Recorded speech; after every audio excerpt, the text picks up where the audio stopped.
Kualifikasi Piala Dunia 2026 Argentina kalah 1-2. Argentina tumbang di match ke-8 kualifikasi Piala Dunia zona CONMEBOL. Kekalahan 1-2 diderita dari Kolombia. Kolombia memimpin lewat gol dari Yerson Mosquera dan Argentina berhasil menyamakan skor menjadi 1-1 lewat gol dari Nico Gonzalez. Namun Kolombia akhirnya bisa menang lewat penalti dari James Rodriguez. Hasil ini membuat Argentina masih di puncak klasemen dengan koleksi 18 poin, sedangkan Kolombia bercokol di urutan kedua dengan koleksi 16 angka.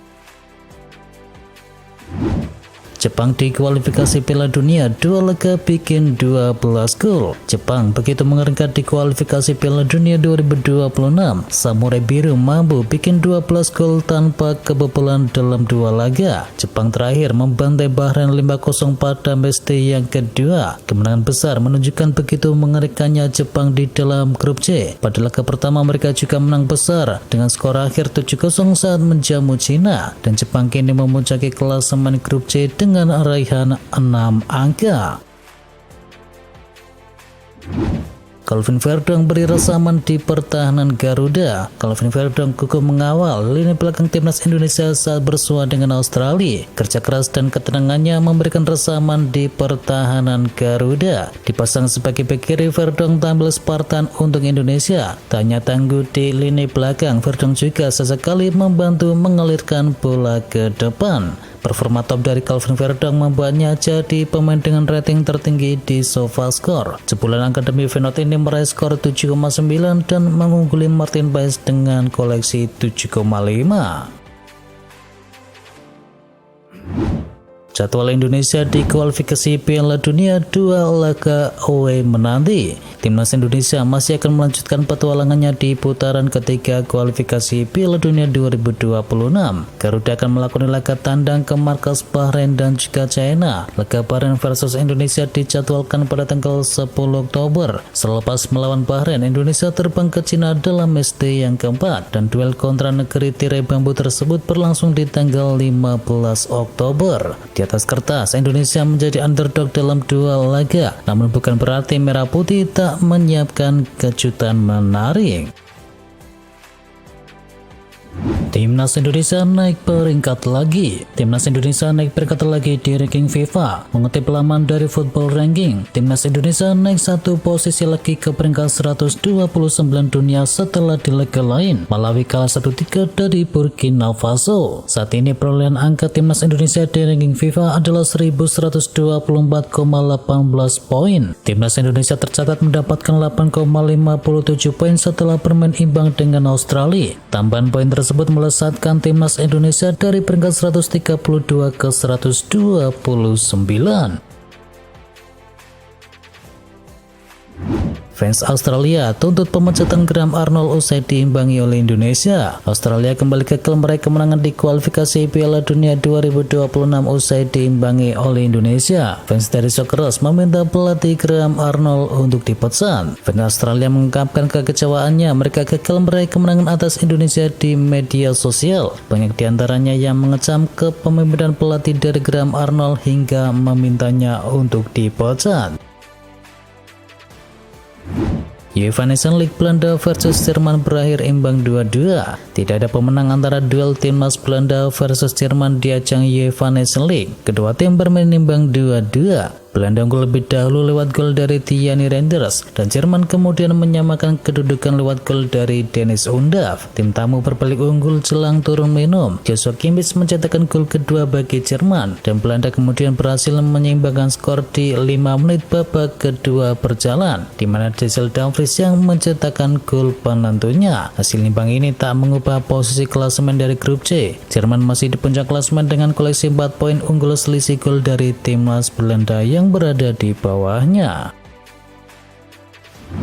Pemain Man City berurai air mata tinggalkan lapangan. Bek Manchester City Nathan Ake terpaksa keluar pada babak pertama dalam aliran air mata selama pertandingan di UEFA Nations League Belanda versus Jerman setelah ia mengalami cedera di pertandingan tersebut. Nathan Ake digantikan oleh Jurgen Timber menjelang babak pertama setelah ia nampaknya mengalami cedera hamstring, dan Pep Guardiola kini merasa cemas menunggu kabar tentang tingkat keparahan dari cedera Ake tersebut.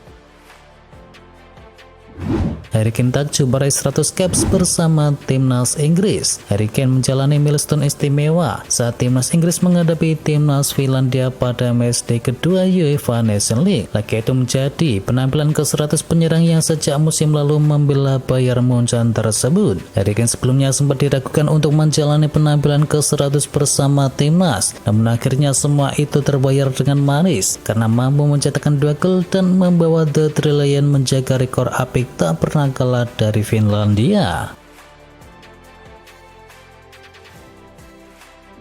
Real Madrid terus pantau ketat Florian Wirtz. Meskipun baru memasuki 3 minggu musim baru, manajemen dari Real Madrid tampaknya cukup aktif di bursa transfer dan telah mempersiapkan langkah-langkah untuk musim mendatang. Dan target utama Real Madrid untuk musim depan adalah Florian Wirtz yang merupakan target utama pada bursa transfer musim panas kemarin. Fabrizio Romano melaporkan bahwa selain ingin mendatangkan Florian Wirtz, Real Madrid juga berencana untuk membajak sang pelatihnya yakni Xabi Alonso. Tottenham versus Arsenal, The Gunners tanpa 3 gelandang andalan. Kabar buruk mendatangi Arsenal jelang North London Derby. 3 gelandang andalannya dipastikan absen melawan Tottenham Hotspur. Jeda internasional seperti bencana untuk Arsenal, sebab satu persatu pemainnya bertumbangan saat membela tim nasionalnya masing-masing. Dari 3 pemain tersebut yang akan absen adalah Ricardo Calafiori, Martin Odegaard, dan juga Mikel Merino.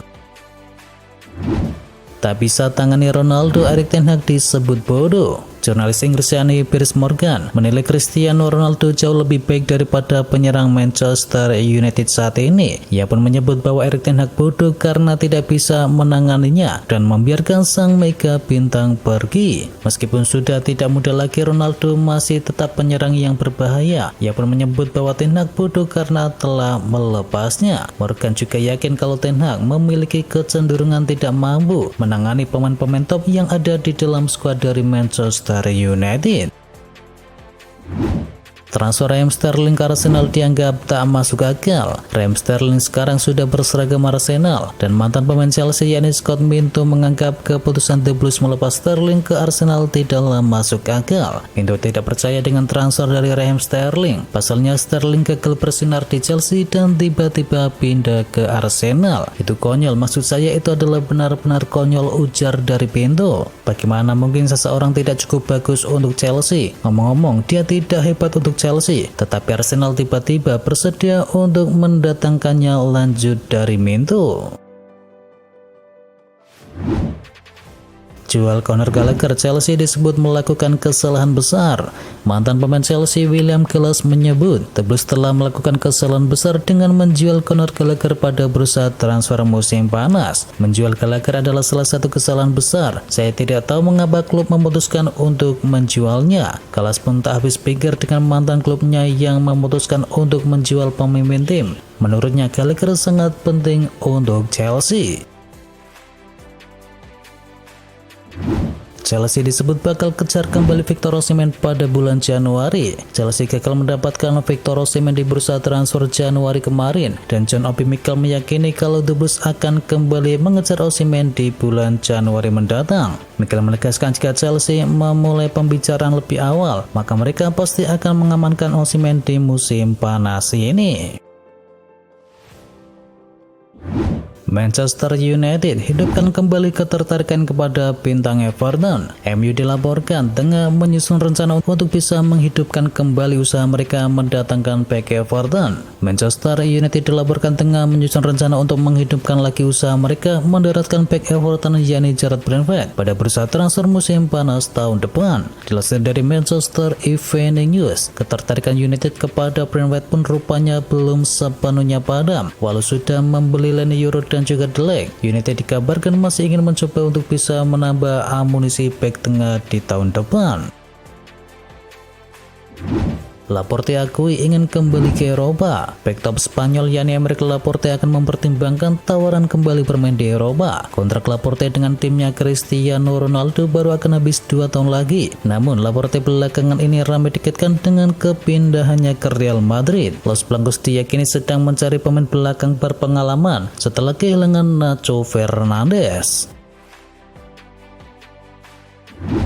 Mantan pelatih Milan segera merapat bersama Al Nassr. Mantan alinator AC Milan yakni Stefano Pioli kabarnya semakin mendekat untuk memimpin raksasa Arab Saudi yakni Al Nassr. Usai kepindahannya menuju Al Ittihad batal terlaksana. Dilansir oleh La Gazzetta dello Sport, Pioli kini terus mendekat bersama tim kaya raya Arab Saudi yakni Al Nassr. Ia berada di posisi terdepan menggantikan Luis Castro sekaligus menyingkirkan Sergio Conceição. Posisi Castro sebagai pelatih Al Nassr memang dalam ancaman setelah mendapatkan hasil yang kurang bagus di awal musim. Al Nassr baru meraih 4 poin dari 2 laga, hasil 1 imbang dan 1 kali menang. Mau apresiasi, MU harus siapkan keluar uang yang banyak. Ada informasi terbaru untuk Manchester United. Setan Merah harus siap keluar uang dalam jumlah banyak jika ingin mendatangkan Eberechi dari Crystal Palace. Eze memiliki klausul yang cukup besar. Setiap tim yang ingin mendatanginya dari Selhurst Park harus membayar sekitar 68 juta pound sterling. Menurut laporan yang beredar, Eze bukan satu-satunya pemain Palace yang diincar oleh Manchester United. Setan Merah kini juga dilaporkan sedang berminat kepada bek The Eagles yakni Maguire.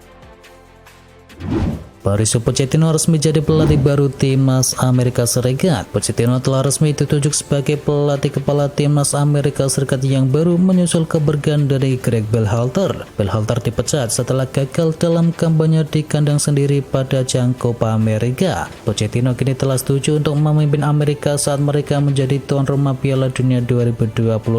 Saat mereka mempersiapkan diri untuk menjadi tuan rumah bersama dengan negara tetangga Kanada dan Meksiko. Pertandingan pertama Pochettino sebagai pelatih adalah laga persahabatan melawan Panama di Quito Stadium di Austin pada tanggal 12 Oktober mendatang.